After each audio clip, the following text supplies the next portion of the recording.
কেন অবাক হয়ে আমি পথের বাঁকে দাঁড়িয়ে,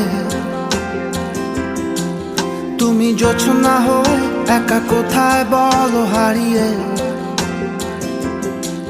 কেন তোমার আমার এত গল্প স্বল্প,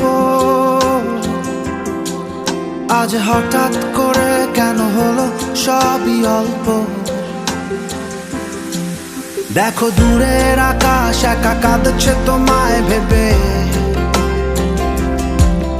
আর মেঘের মাঝে সব ভাবনাগুলো ডুবে। কেন তোমার চোখে আমার স্মৃতি উড়ে, আজ হঠাৎ মন দিশেহারা ঘুরে ঘুরে। কেন পারি না ভুলতে পারি